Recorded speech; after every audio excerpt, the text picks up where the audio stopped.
তার ছেলে পরীক্ষায় ফেল করেছে, সফল হতে পারেনি, বিফল হয়ে গেছে।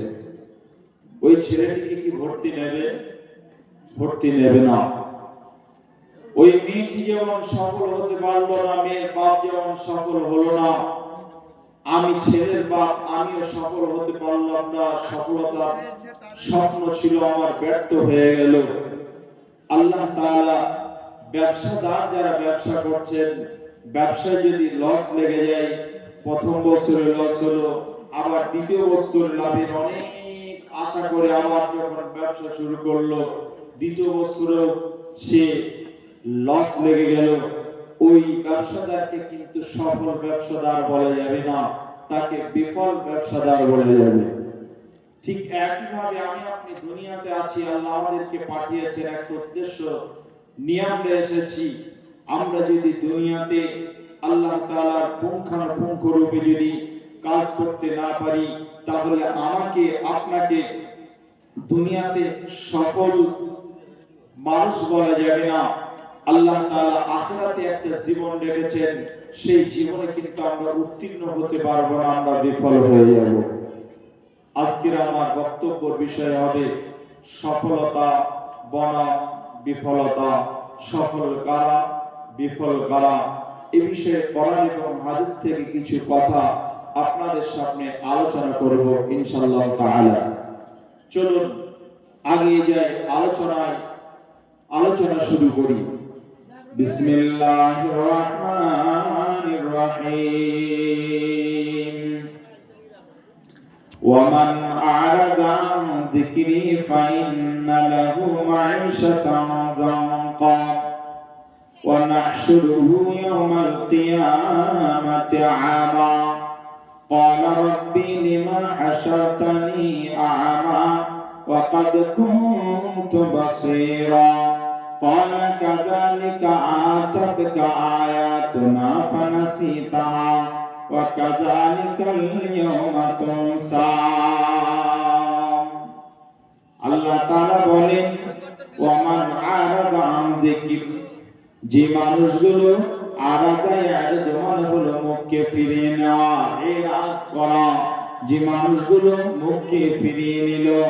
আপনারা আমার দিকে মুখ করে বসে আছেন, আমি আপনাদের দিকে মুখ করে বক্তব্য রাখছি, এটাকে মুখামুখি বলা হয়।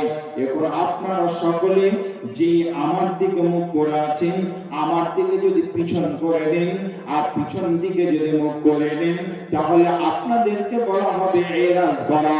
আপনারা আমার কাছ থেকে এরাজ করলেন, মুখকে ফিরিয়ে নিলেন। আমি যদি স্টেজের পিছন দিকে মুখটা করিনি, তাহলে আপনাদের কাছ থেকে আমি এরাজ করলাম। আল্লাহ বলছেন, যে মানুষগুলো আমার কোরআন থেকে নিজেকে মুখকে ফিরিয়ে নিল, নিজেকে সরিয়ে নিল, আল্লাহ রাব্বুল আলামিন বলছেন, ওয়ামান আরাদা আন যিকর, যিকিরের এখানে অনেক অর্থ নিয়ে আসা হয়েছে। আল্লামা ইবনে কাসির রাহমাহুল্লাহ আলাইহি যে অর্থটা নিয়ে এসেছেন, ওই অর্থটার জন্য বলা হয়েছে, ওই অর্থটাই হলো এক নম্বর কোরআন। আমার আল্লাহ বলেন, যিকিরের অর্থ হলো এক নম্বর কোরআন। ফাযাক্কির বিল কোরআন মা ইয়াখাফু ওয়াঈদ। কোরআনুল কারীমে আল্লাহ তাআলা 50 নম্বর একটা সূরা দিয়েছেন, ওই সূরাটার নাম হলো সূরাতুল কাফ। ওই সূরার 45 নম্বর আয়াতে শেষ অংশে আল্লাহ তাআলা বলছেন, ফাযাক্কির বিল কোরআন, যে মানুষগুলো কোরআন থেকে নসিহত গ্রহণ করলো, ফাযাক্কির বিল কোরআন মা ইয়াখাফু ওয়াঈদ, কোরআনের ধমককে যারা ভয় পেল, কোরআনে যে কথাগুলো আল্লাহ তাআলা বলেছেন, আল্লাহর ভয় যে রয়েছে, এই আল্লাহর ভয়কে স্মরণ করে যে মানুষগুলো জীবন শুরু করলো, ওই মানুষগুলো সফল হয়ে যাবে। আর যারা কোরআন থেকে মুখকে ফিরিয়ে নেবে, ওই মানুষগুলো সফল হতে পারবে না। যে মানুষগুলো হাদিস থেকে মুখকে ফিরিয়ে নেবে, ওই মানুষগুলো সফল হতে পারবে না। যে মানুষগুলো, আল্লাহ রাব্বুল আলামিন বলছেন, শোনো, মাদ্রাসাতে কোরআন এবং হাদিসের দার্স দেওয়া হয়, ওই মাদ্রাসাতে কোরআন সুন্দরভাবে পঠন পাঠন করানো হয়, ওই মাদ্রাসা থেকে যদি কেউ মুখকে ফিরিয়ে নেয় তাহলে ওই লোকটা সফল হতে পারবে না। ও নারী হোক চাই পুরুষ হোক, ছোট হোক চাই বড় হোক, যেই হোক না কেন ওই লোকটা কিন্তু সফল হতে পারবে না, ওই লোকটা বিফল, ও সফল নয়। আল্লাহ তাআলা বলছেন ফাযাক্কির বিল কুরআন মান ইয়াখাফু ওয়াঈদ, বিসমিল্লাহির রাহমানির রাহিম, ওয়া মান আরাদা আন যিকরি ফাইন্না লাহু মাঈশাতান দানকা ওয়া নাহশুরুহু ইয়াওমাল কিয়ামাতি আমা। যে মানুষগুলো কোরআনের মতো এত দামি, কোরআনের মতো এত দামি কিতাবকে যে মানুষটার জীবনে প্র্যাকটিক্যালি প্রয়োগ করতে পারলো না, গোটা পৃথিবীতে যত দামি সম্পদ আছে আল্লাহ বলছেন শোনো, গোটা পৃথিবীর মধ্যে সবচেয়ে দামি সম্পদ হলো কোরআন। এই কোরআনের নাম হলো কোরআন, এই কোরআনের নাম হলো নূর, এই কোরআনের নাম হলো হুদা, এই কোরআনের নাম হলো তানজিল, এই কোরআনের নাম হলো ফুরকান। যে মানুষটা এই কোরআনকে নিজের বাস্তবে প্রয়োগ করতে পারবে আল্লাহ তাআলা বলেন আমি তাকে হিদায়াতের মশাল তার জীবনে জ্বালিয়ে দেব। কোরআন কার বাণী না আল্লাহর বাণী? আল্লাহ তাআলা বলছেন পৃথিবীতে কোন মানুষ যদি আমাকে রব বলে মেনে নেয়, আমাকে অভিভাবক বলে যদি মেনে নেয়, আর আমি যদি তার অভিভাবক হয়ে যাই, ও যদি আমাকে প্রকৃত অর্থে অভিভাবক বলে মেনে নেয়, আল্লাহু ওয়ালিয়্যুল্লাযীনা আমানু ইখরিজুহুম মিনাদ-দুলুমাতি ইলান-নূর, ওই মানুষটা যদি আমাকে অভিভাবক বলে মেনে নেয় তাহলে আমি আল্লাহ তাকে অন্ধকারের জগৎ থেকে বাহির করে নিয়ে এসে তাকে আমি আলোর মশাল তার হাতে ধরিয়ে দেব। অর্থাৎ কোরআনের মতো এত দামি সম্পদ সে পেয়ে যাবে, সে কোরআনের নূর পেয়ে যাবে, তার জীবন পরিবর্তন হয়ে যাবে।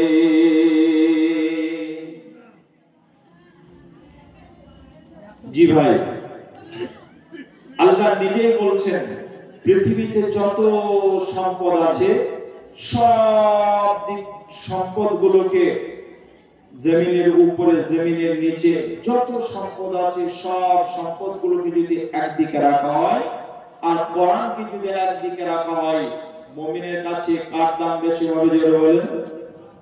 কোরআনের দাম বেশি হবে। কার কাছে? মুমিনের কাছে। আল্লাহ রাব্বুল আলামিন বলছেন বিসমিল্লাহির রাহমানির রাহিম, কুল বিফাদলিল্লাহি ওয়া বিরাহমাতিহি ফাবিযালিকা ফালইফরাহু হুয়া খায়রুম মিম্মা ইয়াজমাউন। নবী হে, তুমি মানুষদেরকে কথা বলে দাও যে তারা যেন আমার এই কোরআনকে, তারা যদি এই কোরআনকে মেনে নেয়। কোরআনটা কি তাদের কাছে? কোরআন হলো একটা রহমত। আল্লাহ রাব্বুল আলামিন বলছেন কুল বিফাদলিল্লাহ, এটা আমার তরফ থেকে মানুষের কাছে একটা অনুগ্রহ, ওয়া বিরাহমাতিহি, আর কোরআন হলো আমার একটা অনুগ্রহ, একটা রহমত, একটা দয়া। কাদের কাছে? আল্লাহ রাব্বুল আলামিন বলছেন কুল বিফাদলিল্লাহি ওয়া বিরাহমাতিহি ফাবিযালিকা ফালইফরাহু হুয়া খায়রুম মিম্মা ইয়াজমাউন। গোটা পৃথিবীতে যত সম্পদ রয়েছে সমস্ত নামি দামি সম্পদের চাইতে মুমিনের কাছে সবচেয়ে দামি সম্পদ হলো কোরআন। মুমিনের কাছে সবচেয়ে দামি হলো কোরআন। জি ভাই, এবার চলুন আল্লাহ রাব্বুল আলামিন বলছেন সফল ওই লোকটা যে লোকটার জীবনে কোরআন রয়েছে, যে লোকটা মাদ্রাসার সঙ্গে যুক্ত আছে, মাদ্রাসাকে ভালোবাসে, কোরআনকে ভালোবাসে, যে লোকটা দিলে রাসূলের প্রেম আছে, যে লোকটার জীবন, ওই লোকটার জীবন সফল, যে লোকটা আলেম ওলামাকে শ্রদ্ধা করে, ওই লোকটা হলো সফল। আর বিফলকে, যে মানুষটা এগুলো বিপরীতে চলে, ওই লোকটা হলো বিফল, ওই লোকটার জীবন ব্যর্থ, ওই লোকটার সফলতার মানদণ্ডে দাঁড়াতে পারবে না, ওই লোকটার কাছে সফলতা নেই। কেন? আল্লাহ তাআলা নিজে বলছেন কি? আল্লাহ রাব্বুল আলামিন বলেন ওয়া মান আরাদা আন যিকরি ফাইন্না লাহু মাঈশাতান দানকা। যে মানুষটার জীবনে কোরআন থাকবে না, যে লোকটার জীবনে ইসলাম থাকবে না, যে লোকটার জীবনে রাসূলের আদর্শ থাকবে না, ওই লোকটার জন্য বলা হলো, ওই মানুষটার জন্য বলা হলো, আল্লাহ রাব্বুল আলামিন বলেন ওই লোকটা তো সফল নয়, সফল নয়, ও তো বিফল বিফল, ওই লোকটা সফলতা অর্জন করতে পারলো না। আমার আল্লাহ তিনি সুন্দর করে বলছেন, শোনো, ওই লোকটার জীবনটা আমি আল্লাহ তাআলা সংকীর্ণ বানিয়ে দেব। আল্লাহ রাব্বুল আলামিন বলছেন আমি তার জীবনটা মাঈশাতান যানকা, আমি আল্লাহ তার জীবনটা সংকীর্ণ বানিয়ে দেব। দুনিয়াতে সংকীর্ণ থাকবে, আখিরাতে জীবনটা সংকীর্ণ হয়ে যাবে। দুনিয়াতেও সংকীর্ণ, আখিরাতেও সংকীর্ণ হবে।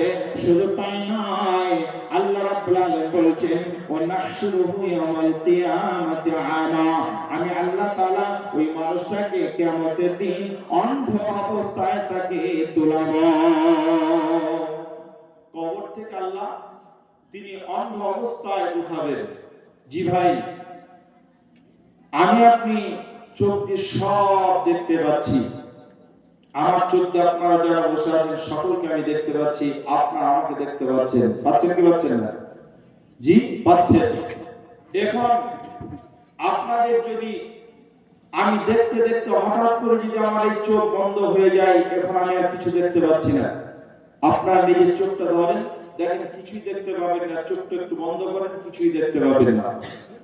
তা মানুষগুলো আমি আপনি দেখছি কিয়ামতের দিন যখন উঠবো, এক শ্রেণীর মানুষ যাদের জীবনে কোরআন ছিল না, যাদের জীবনে ওলামায়ে কেরামের মহব্বত ছিল না, যাদের জীবনে মাদ্রাসার মহব্বত ছিল না, দ্বীন ছিল না, ওই মানুষগুলো কিন্তু কিয়ামতের দিন অন্ধ অবস্থায় উঠবে। ওই লোকগুলো সফল হবে না, ওই লোকগুলো বিফল হয়ে যাবে।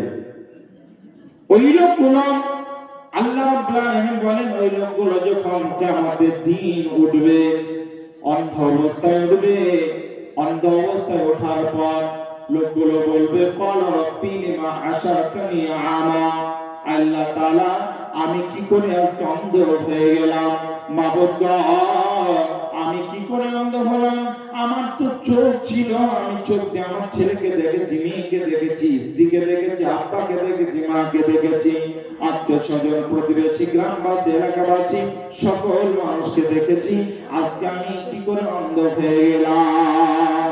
ওয়াকাদ কুনতু বাসীরা, আমার তো চোখ ছিল, আমি চক্ষুষ্মান ছিলাম, আমার চোখের জ্যোতি ছিল, আমি কি করে অন্ধ হয়ে গেলাম। আল্লাহ তাআলা এর জবাবে তিনি বলছেন ওই লোকটাকে আল্লাহ তাআলা বলবেন ক্বালা কাযালিকা আতাতকা আয়াতুনা ফানাসিতাহা ওয়া কাযালিকাল ইয়াওমা তুনসা। আজকে কি করে অন্ধ হলে জানো? কি করে অন্ধ হলে জানো?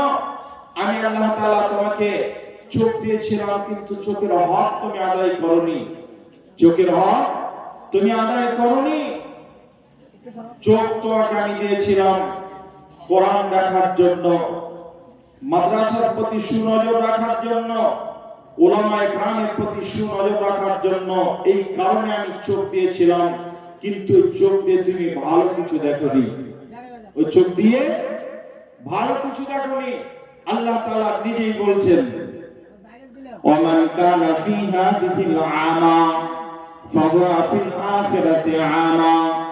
আল্লাহ তাআলা বলেন যে মানুষগুলোকে আমি চোখ দিয়েছিলাম, দুনিয়াতে চোখের হক আদায় করলো না, ওই লোকগুলো পক্ষান্তরে তারা চোখের হক আদায় না করার কারণে আল্লাহ বলছেন আমি দুনিয়াতে তোমাদেরকে অন্ধ অবস্থায় রেখেছিলাম, এই কারণে তোমরা আজকে অন্ধ।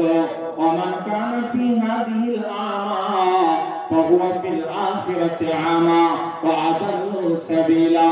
আল্লাহ তাআলা বলেন শোনো, আমি আল্লাহ রাব্বুল আলামিন তোমাদের মাঝে যে কথাটা বলছি তোমরা শুনে নাও।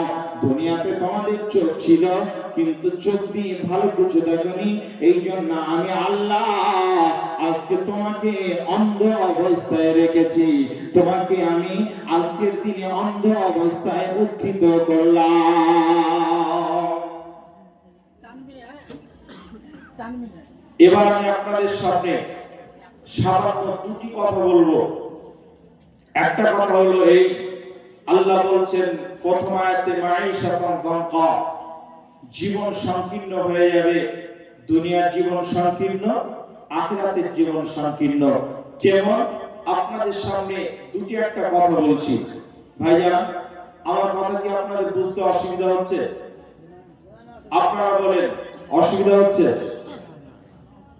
অসুবিধা হচ্ছে না? তাহলে পালিয়ে যাচ্ছেন কেন? আমি ভাবছি হয়তো অসুবিধা হচ্ছে, লোকগুলো বুঝতে পারছি না, জন্য চলে যাচ্ছে। আপনাদের একটা খুব স্পষ্ট ভাষায় জিজ্ঞাসা করছি, আমি কি স্পষ্ট করেই কথা বলছি, স্পষ্ট ভাবে বলছি। আপনারা গত রাতে জেগেছিলেন? গত রাতে সারা রাত জেগেছিলেন? জাগেননি? কথা বলতে হবে, জাগেননি? তার আগের রাতে জাগেননি? আজকে যাচ্ছেন, কালকে জাগবেন না, যদি বিপদ না হয়, বড় ধরনের বিপদ যদি না হয়, তাহলে কালকে রাতেও জাগবেন না ইনশাআল্লাহ। এটাই স্বাভাবিক কথা, ঠিক না ভুল? জি ঠিক। যদি তাই হয়, তাহলে আমরা তো প্রতি রাত যাচ্ছি। গত রাতে জেগেছি, 1 ঘন্টার মতো ঘুমিয়েছি, শুয়েছি 2টার সময়, উঠেছি 3:30টার সময়। আজকে দিনের বেলা রাতের নয়, আর রাতের ঘুম দিনের ঘুম অনেক পার্থক্য আছে। এই অবস্থাতে তার আগের রাতেও ঘুম ছিল না, হয়তো খুব বেশি তো বেশি 2 ঘন্টা ঘুমিয়েছি বাসে। এইভাবে দিন যাচ্ছে, রাত যাচ্ছে, পার হচ্ছে। এরপরে মাদ্রাসায় ক্লাস করতে হচ্ছে, পরীক্ষা হলো, ছুটি হলো, অনেক সমস্যা, ঘুমার কোনো জায়গা নেই। রাস্তায় চলতে ফিরতে যতটা ঘুম হচ্ছে, বিছানাতে শোবো 2-1 ঘন্টা, হয়তো খুব বেশি তো বেশি। আজকে আপনাদের এখানে আছি, কালকে নদিয়া, পরের দিন হরিশ্চন্দ্রপুর, তারপরের দিন আবার বহরমপুরের পাশে আপনার রানীনগর থানা। এরকম ভাবে প্রতিদিন চক্র হারে ঘুরতে হচ্ছে বিভিন্ন জায়গাতে। একদিন দক্ষিণ দিনাজপুর, তো পরের দিন 24 পরগনা, এই পরিস্থিতি। তারপরে আপনাদের কাছে আমি কোরআন হাদিস বলছি, গোপাল ভাঁড়ের গল্প বললে মনে হয় ভালো লাগবে। জি, গল্প বলবো, অনেক গল্প মুখস্থ আছে। পালারে পালা, জ্বলতে পালা, নইলে তোদের গলে ঝুলবে তালা। হক আছে, বাতিল তো বইছে, হক আছে, বাতিল তো বইছে, ছিনিয়ে নেব মরা জয়ের মালা। পালারে পালা, জ্বলতে পালা, নইলে তোদের গলে ঝুলবে তালা। এমাগুলো দরকার না? জি, একবার জোরে বলি নারে তাকবীর, আরো জোরে নারে তাকবীর। আপনাদের চাইতে আমার ভাঙা গলায় অনেক ভালো, আওয়াজ বেশি। জি ভাই, চলুন, আপনারা মহব্বতের মানুষ, দিনের জন্য একটু বসবেন। আমি আপনাদের সামনে কোরআন হাদিস বোঝাবার চেষ্টা করছি। জি ভাই, আপনারা খুব ধীর স্থির ভাবে শোনেন, চোখের পানি ঝরবে, আল্লাহর কসম বলছি, এবং হাদিস বর্ণনা করব আপনাদের সামনে। আমি আপনাদের সামনে যেটা বলছিলাম, যে আল্লাহ তাআলা প্রথম আয়াতে সূরা তাহা বলে একটা সূরা দিয়েছেন, কোরআনের 20 নম্বর সূরা। এই সূরা 124, 25, 26 নম্বর আয়াত আপনাদের সামনে পাঠ করলাম, এবং তার ব্যাখ্যাতে হালকা হালকা ব্যাখ্যা করব। এই ব্যাখ্যা করতে গিয়ে মাঈশাতান যানকা শব্দ নিয়ে সামান্য দুটি কথা বলছি। আল্লাহ তাআলা বলছেন, আমি মানুষের জীবনকে সংকীর্ণ করে দেব, যাদের জীবনে কোরআন থাকবে না, হাদিস থাকবে না, দ্বীন থাকবে না, যারা শরীয়তকে মানবে না, যারা উলামায়ে কেরামকে শ্রদ্ধা করবে না। উলামা হলো, আল্লাহর নবী বলছেন, আমি বিদায় ভাষণে নবীজি বলেছিলেন, আমি আর থাকবো না দুনিয়াতে, কিন্তু আমার এই কাজটা, আমার এই মিশনটা যারা পরিচালনা করবে, তারা হলো উলামায়ে কেরাম। আল উলামা ওয়ারিসাতুল আম্বিয়া। আজকে ভবনদিঘি মাদ্রাসার প্রধান শিক্ষককে নিয়ে এসেছেন, আমি মাওলানা মুখতার আপনাদের সামনে এসেছি দ্বীন প্রচারের জন্য। এই যে কথাগুলো বলছি এইগুলোই হলো আপনার, এই কথাগুলো বিশ্বনবী মুহাম্মদ সাল্লাল্লাহু আলাইহি ওয়াসাল্লামের সেই দ্বীনের কথাগুলো বলছি। রাসূল যদি আজকে বেঁচে থাকতেন, এই মানসিকতা নিয়ে আপনাকে শুনতে হবে, রাসূল যদি আজকে বেঁচে থাকতেন আর আজকে ক্লায়ের এই মাদ্রাসায় যদি আসতেন, তাহলে রাসূলকে অবজ্ঞা করে কি আপনারা চলে যেতেন? কথা না শুনে পালিয়ে যেতেন? ওই মন নিয়ে শুনতে হবে কথাগুলো। রাসূলের কথা, আল্লাহর বাণী বলতে এসেছে আপনাকে আমি, আমার ব্যক্তিগত পরিবারের কথা বলতে আসেনি। জি ভাই, আপনাদের জিজ্ঞাসা করছি, আপনারা খুব মন দিয়ে শুনুন আর কথাটা স্পষ্ট ভাষায়, আমি যেমন বলছি আপনারা স্পষ্ট ভাষায় জবাব দেন। আপনাদেরকে জিজ্ঞাসা করছি, সুদ হালাল না হারাম? সবাই বলেন, সুদ হালাল না হারাম? সবার জন্য হারাম না কিছু মানুষের জন্য হালাল? জি, নারীর জন্য হালাল, মাদের জন্য হালাল, আর পুরুষদের জন্য হারাম, এমন কিছু? জি, এমনটা নয় সবার জন্য হারাম। জি না, সবার জন্য হারাম নয়, কিছু মানুষের জন্য হালাল। যদি তাই না হয় তাহলে কিছু মানুষ সুদের কারবার করছে, তো করছে কি করছে না? আল্লাহ তাআলা বলেন, বিসমিল্লাহির রহমানির রহিম, ইয়া আইয়ুহাল্লাযীনা আমানু ইয়া আইয়ুহাল্লাযীনা আমানু তাকুল্লাহা ওয়া যারাউ মা বাকিয়া মিনার রিবা ইন কুনতুম মুমিনিন। হে ঈমানদারেরা, যারা আল্লাহকে ভয় করো, যদি তোমরা মুমিন হও, আল্লাহকে ভয় করনে ওয়ালা হও, তাহলে শুনে নাও, তোমাদের জন্য সুদ হলো হারাম। তোমরা সুদের কারবার করো না, 1 টাকা হলেও করবে না, 100 টাকাও করবে না, 1000 টাকাও করবে না।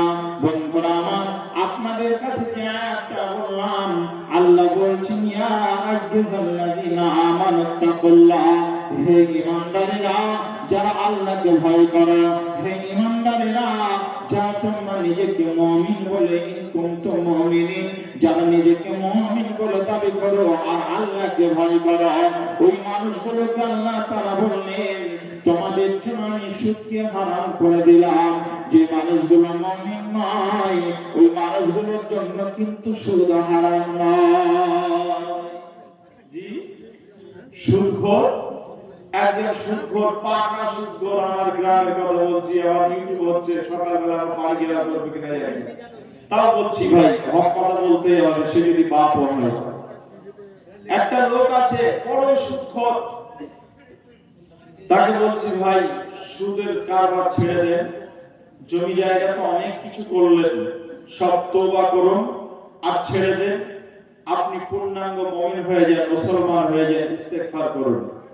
বলছে, আমি নামাজ পড়ি না, ঠিক আছে, সুদ খাই, এটা ঠিক আছে, কিন্তু আমি যা মানুষের উপকার করি, বড় বড় মৌলবীরা পর্যন্ত করতে পারে না। দলিল দেখেন, বড় বড় আলেম পর্যন্ত পারে না, আর এই গ্রামে যত নামাজি আছে তার বাপও পারে না। কেমন করে? বলছে, এই গ্রামের কারো অসুখ হলো, হঠাৎ করে 1 লক্ষ টাকার দরকার, কোথাও খুঁজে পেল না, তারা জানে যে অমুক জনের কাছে পাবো, আমার কাছে ছুটতে ছুটতে আমি টাকা দিলাম, এটা উপকার হলো কি হলো না? হলো। সারাকে দেওয়ার সময় একটু বেশি দিল, এটা কি আবার শুরু হলো? দলিল। বলছি, কারণ মেয়ের বিয়ে লেগে গেছে হঠাৎ করে, টাকা যদি জোগাড় না হয়, এখন তো টাকা ছাড়া বিয়ে হচ্ছে না, হচ্ছে নাকি? হচ্ছে না, খুব কম, একটা হচ্ছে। তা বলছে, ওই মেয়েটার বিয়ে দিতে গিয়ে যদি কিছু টাকা আমার কাছ থেকে নিয়েছে, আমাকে দেওয়ার সময় যদি হালকা কিছু বেশি দিয়েছে, আমি নিলাম না নিলাম, এটা উপকার হলো কি হলো না? দলিল খারাপ হচ্ছে। মাঝে মধ্যে কিছু মানুষের কাছে আমি বাড়তি টাকাটা নিই না, ছেড়ে দিই, তা আল্লাহ আমাকে ছাড় দেবেন? আমি তো মানুষের ছাড় দিই। জি ভাই, আমি আপনাদের এই ঝাড়খণ্ড বিহারে একটা জায়গাতে জালসাই কয়েকবার গেলাম। লোকটাকে দেখে খুব ভালো লাগলো, খুব অল্প বয়সের লোক, 45 বছর বয়স হবে। লোকটাকে একদম সাদা জুব্বা, সাদা লুঙ্গি, সাদা জুব্বা, আর মাথায় এরকম সাদা টুপি, সাদা আপনার এই ফোঁটা, সব সময় যেন একদম ফিটফাট মানুষটা। আমি মজা করে বলছি, আপনি তো মাঝে মধ্যে আমাকে চা খান করেন, আপনাকে দেখে আমার মনে হয় যেন আপনি জান্নাত থেকে এইমাত্র এলেন। আপনাকে দেখে মনে হচ্ছে যেন এইমাত্র জান্নাত থেকে এলেন। আপনি কি করেন ভাই? বলছে আমার কোনো কাজ নেই, শুধু আল্লাহ আল্লাহ করি, তাসবিহ তাহলিল করি, নামাজ রোজা করি, এই আমার কাজ, আর কোনো কাজ নেই। ছেলে মেয়ে নেই? বলছে হ্যাঁ আছে। সংসার, স্ত্রী আছে? বলছে হ্যাঁ আছে। মেয়ে আছে, ছেলে আছে, স্ত্রী আছে, আপনি আছেন, এত বড় একটা সংসার, তারপর ছেলে মেয়েগুলো কি করে? বলছে লেখাপড়া করে। তাহলে তাদের তো একটা খরচা আছে, আপনি মেনটেন করেন কি করে? টাকা কি আজরাইল দিয়ে যায় না জিবরাইল দিয়ে যায় আপনাকে? তো বলছে মাওলানা আপনি বুঝবেন না সব কথা। আমার 3 বিঘা জমি ছিল, জমি খুব ভালো জমি, চাষ করতে পারতাম না, চাষে শুধুই লস আর লস। একদম রাস্তার রোডের উপরে জমি, মানুষ যেতে আসতে খাইয়ে দিত ফসল। তা এই অবস্থাতে আমি ভাবলাম চাষ করে তো ভাত ঠিকঠাক হচ্ছে না, সংসার মেনটেন করা যাচ্ছে না, 3 বিঘা জমি বিক্রি করে দিলাম। যা টাকা হলো, টাকা সব ব্যাংকে রেখে দিলাম। ওখান থেকে ওই আসলটা রেখে দিয়েছি, আর ওই টাকা থেকে বাড়তি কিছু টাকা আমাকে ব্যাংক থেকে দেয়। ওই টাকাটা নিয়ে আমি সংসার মেনটেন করি, তারপরে কিছু থেকে যায়। আমার একটা পাকা সুদ। বলছে আমিও জানি, যার ফলে জানি বলে সুদ, এটা আমি জানি বলে টাকা আমার নামে নয়, ওটা আমার বইয়ের নামে রেখেছে। টাকা আমার নামে নয়, বইয়ের নামে রেখেছি। কত বড় চিঠা! আমি বলছি বউটা আপনার না অন্য কারোর? বলছে বউটা আমার। আপনার বউ আপনার বইয়ের নামে রেখেছেন, টাকা আপনার, ঘুরে ফিরে তো সে একই জায়গায়। বলছে না, আল্লাহ যদি ধরে, আমি যে এই সুবহানাল্লাহ আস্তাগফিরুল্লাহ নামাজ পড়ছি, রোজা রাখছি, সারা দিন তাসবিহ করছি, আর এই তাসবিহ ওদিকে আমার মাইনাস হচ্ছে, আমি সুদের কারবার করছি, মাইনাস আর এদিকে প্লাস, এই মাইনাস প্লাস করতে করতে মিডল দিয়ে সুদ করে জান্নাত। কত চিটার ভাই চলছে দুনিয়ায়, কত কারবার চলছে দুনিয়ায়। তো ভাইয়া, আমি আপনাদেরকে জিজ্ঞাসা করছি, সুদ হালাল নয়, একেবারে হারাম। ঠিক বলছেন না ভুল বলছি? ঠিক বলছি না ভুল বলছি? সুদ একেবারে হারাম, কিন্তু মা বোনরা মনে করছে আমাদের জন্য হালাল। এখন পুরুষ মানুষ সুদ খুব কমই খাচ্ছে, যারা নাম করা এলাকার যারা একদম প্রসিদ্ধ সুদখোর, তাদের ব্যাপার আলাদা। মেয়েরা সুদ খাচ্ছে কেমন? আপনাদের এলাকার মা বোনরা খুব ভালো। আমার এলাকাতে আমার প্রতিবেশী কিছু মহিলার খবর নিলাম, বলছে ওরা এই যে ধানের সিজন আসছে, ধান করতে গিয়ে এখন মেশিনে, পাম্প মেশিনে প্রতিদিন তেল লাগবে 100 টাকা লিটার, গ্রামে কিনছে। তার প্রতিদিন তো টাকা থাকবে না, টাকা নিচ্ছে 1000 টাকা নেবে, বা 1 মণ ধানের দাম ওর কাছ থেকে নেবে, আর দেওয়ার সময় ওখানে সে একটা বেশি নেবে, 10 কেজি করে বেশি নেবে। এইভাবে সুদের কারবার চলছে। 1000 টাকা দেবে, সে নেওয়ার সময় 1100 টাকা নেবে, 1 মাস পর নেবে 1100 টাকা নেবে। এরকম কারবার মেয়েরা করছে, মেয়েদের টাকা এভাবে সুদে খাটাচ্ছে। এই জন্য বলছি যে মেয়েরা ভাবছে আমাদের জন্য এটা হালাল। ভাইয়া, সামনে যে চৈত্র সেল আসছে, আমি বলছি এটা চৈত্র সেল নয়, নারী সেল। পলাশীর মার্কেটে, আমার বাড়ি পলাশী নদিয়া, পলাশী মার্কেটে চৈত্র মাসে সেল দেবে। চটির দোকানে সেল, আপনার কাপড়ের দোকানে সেল, আর সন্ধ্যার পর আপনার আসরের পর থেকে রাত 8টা-9টা পর্যন্ত ওই বাজারে আপনার বাইক নিয়ে যাওয়ার উপায় নেই, এত ভিড় থাকে। আল্লাহু আকবার। সমস্ত মেয়েগুলো 100টার মধ্যে 99টা মেয়ে মুসলিমদের মেয়ে। আগের দিনে দেখতাম লোক আপনার দুর্গা পুজো আর কালী পুজোতে হিন্দু মেয়েরা রাস্তায় রাস্তায় ঘুরে বেড়াতো, মার্কেটে ঘুরতো। এখন কিন্তু সব উল্টা হয়ে গেছে। এখন আমাদের ঘরের মেয়েরা রাস্তায় নেমেছে, আর আমাদের অমুসলিম বোনেরা তারা বুঝতে পেরেছে আমাদের জন্য রাস্তায় থাকার দরকার নেই, মুসলিম মেয়েরা যথেষ্ট। যার জন্য আমি একটা কথা মাঝে মধ্যে বলি, আপনাদের জিজ্ঞাসা করছি, কিয়ামতের পূর্বে চতুষ্পদ জন্তু আপনার প্রকাশ পাবে। আগের দিনে যে কুত্তাকে দেখতে পাওয়া যেত, কুকুর রাস্তাতে দেখতে পাওয়া যেত, শৃগাল আজ থেকে 5 বছর আগে 10 বছর আগে যেভাবে আপনি এই শিয়ালকে দেখতে পেতেন, শৃগালকে দেখতে পেতেন, তার চাইতে বেশি না এখন কম? বেশি। চতুষ্পদ জন্তু বেড়ে যাবে কিয়ামতের পূর্বে। আর নারীর আবির্ভাব বেশি হবে, রাস্তাঘাটে তারা বেহায়াপনা বেশি করবে। এখন করছে কি করছে না?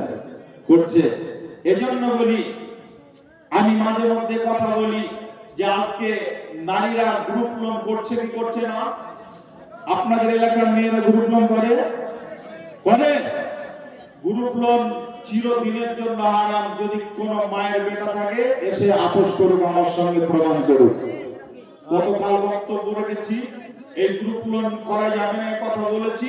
স্টেজ থেকে নামার সঙ্গে সঙ্গে একটা লোক বলছে, মাওলানা আপনার সব ভালো লাগলো, একটা কথা আমি আপনার মেনে নিতে পারলাম না। ও কথাটা কি? আমি জিজ্ঞাসা করছি কোন কথাটা মেনে নিতে পারলেন না? বলছে গ্রুপ লোন করা যাবে না, আপনি বললেন এটা আমার দৃষ্টিতে করা যাবে। আমি বলছি আপনার বিয়ে করা হয়েছে একটা না দুটা? বলছে আমার একটা স্ত্রী, আপনি আরো চিন্তা করতে পারেন, 4টা বিবিকে আপনি লোন করার কোনো আপত্তি আছে? আমি বলেছি শরীয়ত আপনি মানবেন না, আপনার ব্যক্তিগত ব্যাপার।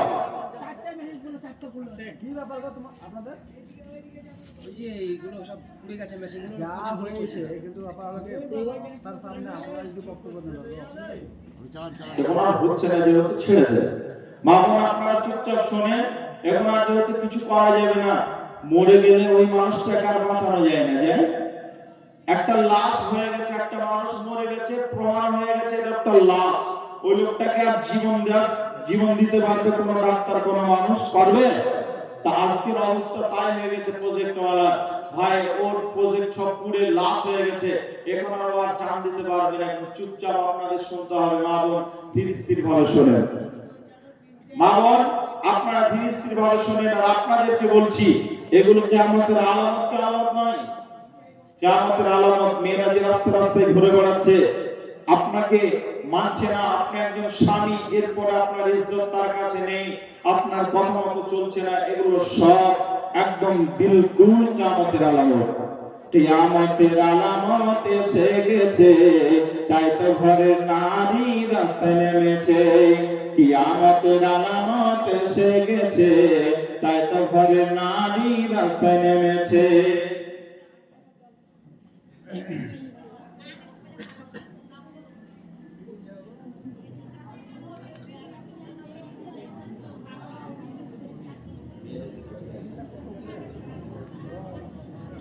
কিয়ামতের আলামত এসে গেছে, তাই তো ঘরে নারী রাস্তায় নেমেছে।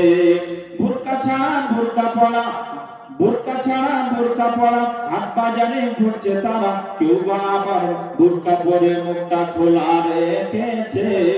কিয়ামতের আলামত এসে গেছে, তাই তো ঘরে নারী রাস্তায় নেমেছে। কিয়ামতের আলামত এসে গেছে, তাই তো ঘরে নারী রাস্তায় নেমেছে। আনলে স্বামী শাড়ি জুতা হয় না পছন্দ, আনলে স্বামী জুতা, আনলে শাড়ি জুতা হয় না পছন্দ। তখন তো আর হয় না সে যে স্বামীর একান্ত।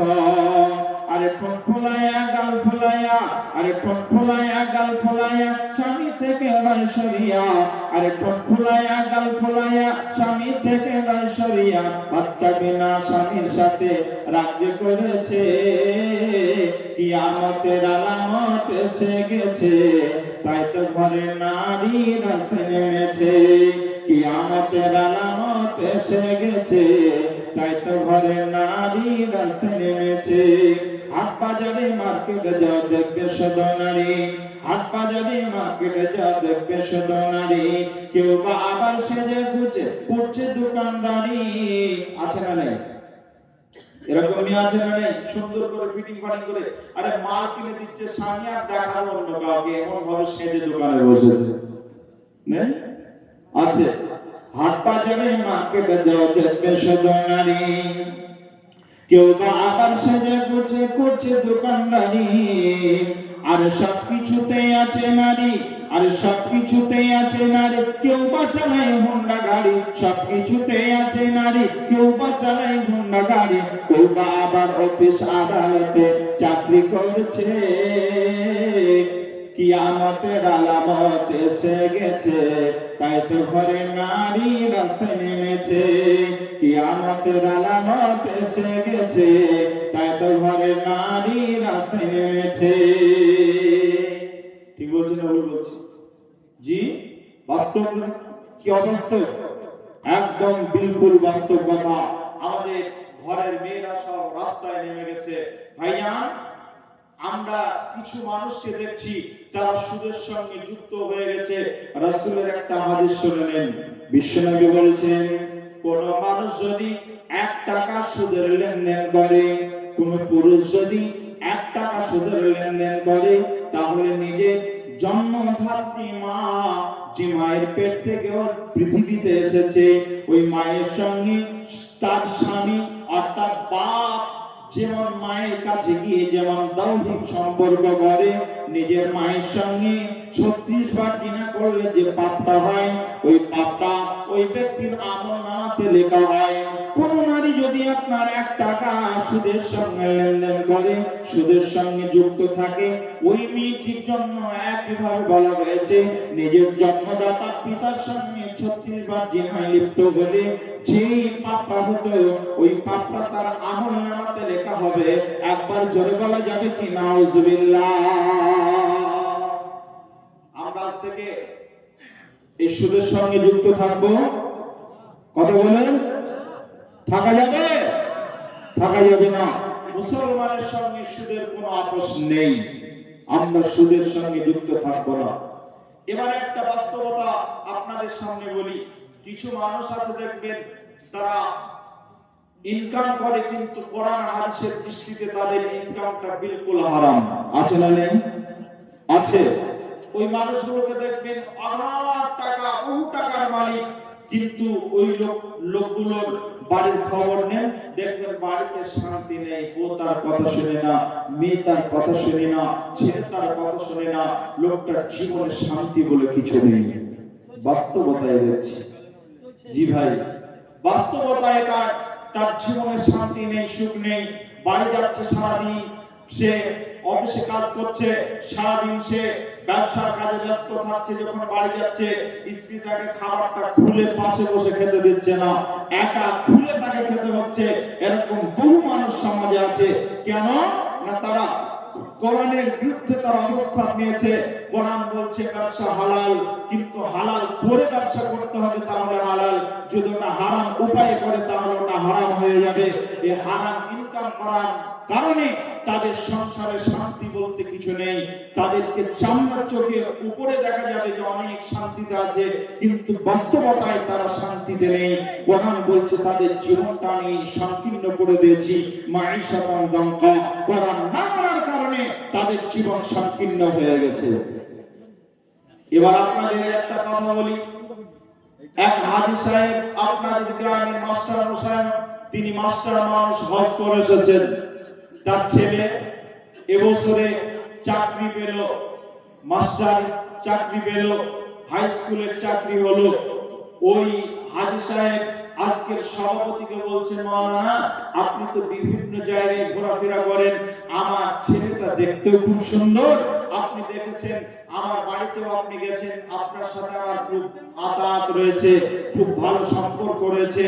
আপনাকে বলছি হাজী সাহেব, উনি তখন মাওলানাকে বলছেন, আমার এই ছেলের জন্য যদি একটা ভালো মেয়ের খবর পান তাহলে আমাকে আপনি খবরটা দেবেন। মাওলানা বলছেন, একটা খবর আছে। অমুক গ্রামে অমুক মাওলানার একটা মেয়ে আছে, মেয়েটি খুব দেখতে সুন্দরী, যদি বিয়ে দিতে চান তাহলে আপনি যেতে পারেন। মাওলানা সাহেবের কথা মতো দিনক্ষণ ঠিক করে একদিন দেখতে গেলেন হাজী সাহেব এবং আর দু একজন মানুষ, ছেলেকে সাথে নিয়ে গেলেন। যার পর ওখানে গিয়ে মেয়ে তো অপূর্ব সুন্দরী, মেয়ে দেখে পছন্দ।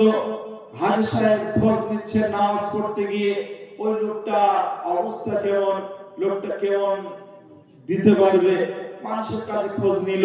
দেখা গেল খোঁজ খবর নিয়ে দেখা গেল ওই যার মেয়ে, মেয়ের বাপ, তার বক্তব্য হলো আমার মেয়েকে আমি লেখাপড়া শিখিয়েছি, অনেক সুশিক্ষায় শিক্ষিত করেছি, আমার মেয়ে দেখতেও সুন্দরী, আমার মেয়ের বিবাহ দিতে গিয়ে আমি 1 টাকা যৌতুক হিসাবে কাউকে হারাম টাকা আমি দেব না, হারাম উপায়ে আমি বিবাহ দেব না, যৌতুক দেব না। এই কথা উনি জানতে পারলেন। উনি মেয়ে দেখে আসার পর হাজী সাহেব মৌলানাকে বলছেন, মৌলানার মেয়ে পছন্দ কিন্তু ছেলে অমত করছে, কিন্তু আসলে হালাকে মেয়েটা ছেলে অত্যন্ত পছন্দ। বাপকে বলছে ওই মেয়েটার সাথে আমার বিয়ে দাও। হাজী সাহেব বিয়ে দিল না। এদিক ওদিক খোঁজাখুঁজি শুরু হলো। বিভিন্ন জায়গায় দেখতে দেখতে একটা জল্লাদ মেয়ের সঙ্গে বিবাহের প্রস্তাব যখন এলো, অনেক টাকা দিতে পারবে, বিশ্বনবী বলেছেন শোনো, মানুষ যখন বিবাহ করে বা বিবাহ দেয়, যখন ছেলের বিবাহ দেয়, নাতি পোতার বিবাহ দেয়, তখন 4টা জিনিসের উপরে নজর দেয়। বিশ্বনবী বলেছেন তুনকিহুল মারআতু লিআরবাইন লিমালিহা ওয়া লিহাসাবিহা ওয়া লিজামালিহা ওয়া লিদীনিহা ফাজফুর বিধাতিদ্দিন। নবীজি বলছেন মানুষ দেখে তার মাল কেমন রয়েছে, তার মেয়েটি কেমন সুন্দরী, তার বংশ কেমন, আর মানুষ দেখে ওই মেয়েটি ধার্মিকা কিনা। নবী বলছেন ধার্মিকার উপরে প্রাধান্য দাও। হাজী সাহেব মালের উপরে প্রাধান্য দিল, আর প্রাধান্য দেওয়ার কারণে ভালো মেয়েটির সঙ্গে বিবাহ দিল না, ছেলে বোমা করে ঘরে নিয়ে এলো না। একটা মেয়ের সঙ্গে বিবাহ দিল, যে মেয়েটার সঙ্গে বিবাহ দিল হাজী সাহেব নিজের ছেলের, ওই মেয়েটি ওর বাড়িতে আসার পর কিন্তু তার সংসারে দাও দাও করে আগুন জ্বলল।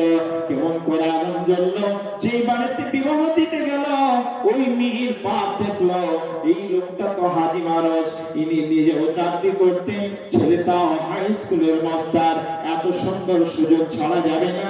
তিনি বললেন আমি রাজি আছি।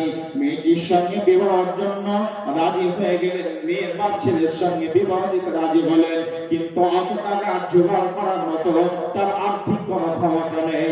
বন্ধুরা আমার, আল্লাহ রাব্বুল আলামিন তিনি ওই লোকটাকে ওই আর্থিক ক্ষমতা দেননি, কিন্তু হিসাব করে দেখা গেল ওই বাড়ির মালিক মেয়ের বাপ একটা হিসাব করলেন, আপসে বসলেন, ভাইকে সাথে নিলেন এবং ছেলেদেরকে নিয়ে সপরিবারে বসে একটা আলোচনা করতে শুরু করলেন যে ওই বাড়িতে বিবাহ দিতে গেলে মেয়ে খুব সুখে থাকবে, শান্তিতে থাকবে। এক কাজ করা যাক, সব বিক্রি করে একটা মেয়ে, মেয়ে যদি সুখে থাকে বাপ মা সুখে থাকবে। এই চিন্তা ভাবনা নিয়ে মেয়েটার বিবাহ দেওয়ার জন্য মনস্থির করলো। একটা দিন ক্ষণ ঠিক হয়ে গেল, বিবাহ দিয়ে দিল, সর্বস্ব বিক্রি করে দিয়ে, এমনকি বাড়ির যে ভিটা জায়গাটা, বাড়ির জায়গাটা ওটা পর্যন্ত বিক্রি হয়ে গেল। যাকে বিক্রি দিল একটা শর্তে বিক্রি করলো, 5 বছরের মধ্যে যদি টাকা রিটার্ন দিতে পারি তাহলে এই বাড়িটা আমার থেকে যাবে, আর যদি রিটার্ন করতে না পারি তাহলে এই বাড়িটা আপনাকে আমি দিয়ে চলে যাব। এই শর্তে এই বাড়িটা পর্যন্ত বিক্রি দিয়ে দিল। বন্ধুরা আমার, এই শর্তে যখন বিক্রি হয়ে গেল, আপনার মেয়ের বিবাহ হয়ে গেল, আপনার 20 লক্ষ টাকা ওই ছেলের বাপকে আপনার বোনের মেয়ের বাপ দিয়ে দিল, যৌতুক হিসাবে দিয়ে দিল। এবার বিয়ে হয়ে যাওয়ার পর মেয়ে শ্বশুর বাড়ি চলে গেল। খুব সুন্দর দিন চলছিল, রাত যাচ্ছিল, দিন আসছিল, খুব সুন্দর ভাবে সংসার মেনটেন হচ্ছিল। হঠাৎ করে এই মেয়ে বাপ ঈদ চলে এসেছে, জামাই মেয়েকে যে আপদ দিতে হবে যে আপদ দিয়ে চলে এলো। মেয়ে ঈদের আগে এলো, ঈদের আগে আসার পর 2 দিন 4 দিন আগে এসে দেখছে আবার মানে বাপের মুখে শান্তি বলে কিছু নেই, তার আনন্দ বলতে কিছু নেই।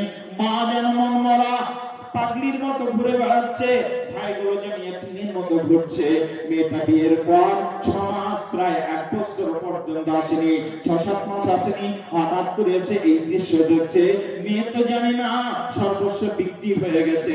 এবার মেয়েটি যখন বাড়িতে এলো, ছোট্ট একটা ভাই ছিল, ওই ভাইটাকে জোর করে বুকে করে জড়িয়ে ধরে ঘরের মধ্যে নিয়ে গিয়ে বলছে, ভাই সিটকিলটা লাগিয়ে দিয়ে বলছে, ভাই কালকে কি তরকারি দিয়ে ভাত খেয়েছিলে? বলে আলু। তার আগের দিন আব্বা কি নিয়ে এসেছিল বাজার থেকে? বলে তার আগের দিন কচু। তার আগের দিন কি? বলে পুঁইয়ের শাক নিয়ে এসেছিল। মাংস মাছ কি তোমাদের বাড়িতে হয়নি? ভাইটা একটা ছোট্ট ভাইটা একটা টান দিয়ে বলল, বউরে যেই দিন তোমার বিবাহ হয়েছে ওই দিন আব্বা আমাদেরকে মাংস খাইয়েছে, আর তার পরের দিন থেকে আজ পর্যন্ত আমরা কোনোদিন মাংস খেতে পাইনি, আজ পর্যন্ত আমরা মাছ খেতে পাইনি। প্রতিবেশী মানুষ অনেক মাছ মাংস খায়, আমি কোনোদিন মাছ মাংস পাইনি। তোমার বিয়ের আগে প্রায় প্রতিদিন মাছ মাংস হতো, যেই দিন থেকে তোমার বিবাহ হয়েছে ওই দিন মাছ মাংস আমাদের বাড়িতে হয়েছে, এরপরে আর কোনোদিন মাছ মাংস খাইনি। মেয়ে বুঝে গেল, শিক্ষিতা মেয়ে বুঝে নিল যে আজকে আমার বিয়ে দিতে গিয়ে আমার ভাইকে আমার আব্বা এতিম বানিয়ে দিয়েছে, এতিমের মতো বানিয়ে দিয়েছে। এতিম যদিও নয়, এতিমের মতো বানিয়ে ফেলেছে। আমাদের সর্বস্ব শেষ হয়ে গেছে। ভাই দুটি ঈদে বাড়ি এলো না। বড় দুটি ভাই ছিল, লেখাপড়ায় খুব ভালো ছিল, তাদের ইচ্ছা ছিল আমরা ডাক্তার হবো, কেউ ইঞ্জিনিয়ার। ওই ভাই দুটো ওই যে বাড়ির ভিটা বিক্রি হয়ে গেছে, 5 বছরের মধ্যে জমি যদি নিতে পারে, টাকা ফেরত দিতে পারে, তাহলে ওই বাড়িটা পাবে না, যে বাড়ি পাবে না। এই উদ্দেশ্যে ভাই দুটি কাজে চলে গেল, কোথায় না কেরালায়। এই বন্ধুরা আমার, কেরালায় ভাই চলে গেছে, দুটি ভাই তারা ফিরে এলো না। বোন বুঝতে পারলো আজকে আমার জন্য দুটি ভাইয়ের ফুলের মতো জীবন নষ্ট হয়ে গেল। এই চিন্তা ভাবনা মেয়েটি করছে, আব্বাকে বলছে, আব্বু গো ঈদ তো কাল চলে এলো, আগামী কাল ঈদ, তুমি কি নতুন জামা পরবে না, নতুন পোশাক পরবে না? ভাইটা ছোট ভাইটার জন্য কি তুমি নতুন কোন পোশাক আনবে না? এই কথাটা শোনা মাত্রই বাপের বুকটা যেন একদম মুসলি ভেঙে চুরমার হয়ে গেল।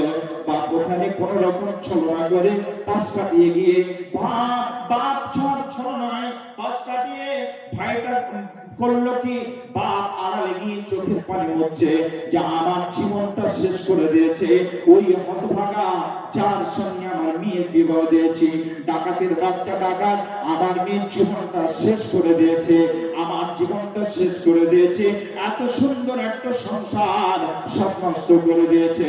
বন্ধুরা আমার, আল্লাহ রাব্বুল আলামিন বলেছেন, শোনাও, ওই বাড়িটা জীবনে কোনোদিন শান্তিতে থাকবে না। যে বাড়িতে মেয়েটা এত টাকা ডিমান্ড করে নিয়ে চলে গেল, মেয়ে সব টাকা নিয়ে গেল, ওই ছেলের বাড়িতে কোনোদিন শান্তি বিরাজ করবে না। আবার আল্লাহ বলছেন, শোনাও, কারণ ওই বাড়িটা এই জন্য শান্তি থাকবে না। আমার আলাদা আন যিকরি ফাইন্না লাহু মাঈশাতান দানকা। আল্লাহ বলছেন আমি তার জীবনটা সংকীর্ণ বানিয়ে দেব, তার জীবনে সুখ শান্তি বলে কিছুই থাকবে না। আজকে বাস্তবতায় এমন ঘটছে কি ঘটছে না?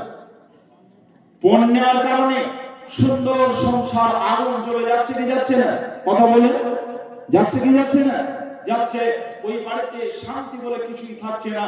বাপজি ভাইজান, আমি আপনাদের সামনে যে কথা বলতে যাচ্ছি সেটা হলো এই, আল্লাহ বলছেন যেখানে কোরআন নেই, যে বাড়িতে কোরআন নেই, যে পরিবারে কোরআন নেই, যে ব্যক্তির কাছে কোরআন নেই, যার কাছে ইসলাম নেই, শরীয়ত নেই, ওই লোকটা সফল হতে পারবে না দুনিয়াতে, কোনো ক্ষেত্রে সফল হতে পারবে না।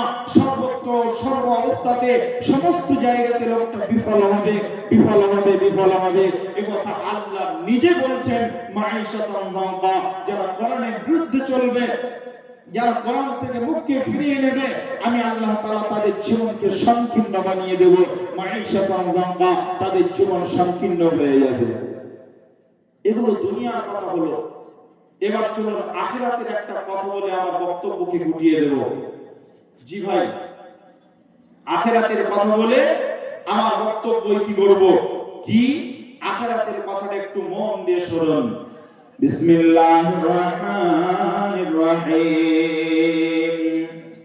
ওয়া আন আবি وعن ابن عمر رضي الله تعالى عنه قال قال رسول الله صلى الله عليه وسلم هذا الذي تحرك له العرش وفتحت له أبواب السماء وشهده 70,000 من الملائكة لقد ذم ذمة ثم فرج عنه। এই হাদিসটা সামান্য কিছু কথা বলবো হাদিসটাকে সামনে রেখে। জি ভাই, আপনাদেরকে জিজ্ঞাসা করছি, ইসলামের প্রথম যুদ্ধের নাম কি? কে পারবে? ইসলামের প্রথম যুদ্ধের নাম কি? বদরের যুদ্ধ। একজন ইসলামের প্রথম যুদ্ধ যেটা হয়েছিল ওই যুদ্ধটার নাম হলো বদর যুদ্ধ। কি যুদ্ধ? জোরে বলে। বদর যুদ্ধ। বদর যুদ্ধটা হয়েছিল এমন একটা যুদ্ধ, মুসলমানদের পক্ষ নিয়ে ইসলামের পক্ষে যুদ্ধ করতে গিয়েছিলেন মাত্র 313 জন সাহাবী। কতজন সাহাবী? 313 জন সাহাবী। আর কাফেরদের পক্ষ থেকে এদের 3 গুণ বেশি ছিল, হাজারের অধিক ছিল। তা সেই যুদ্ধটা হয়েছিল, বদর যুদ্ধটা হয়েছিল, যে সাহাবীরা বদর যুদ্ধে অংশগ্রহণ করেছিলেন তাদেরকে বলা হয় বদরি সাহাবী। কি বলা হয়? বদরি সাহাবী। খুব ভালো করে শুনেন কথাগুলো। বদরি সাহাবী বলা হয়, বদর যুদ্ধে অংশগ্রহণ করা সাহাবীদেরকে বলা হয়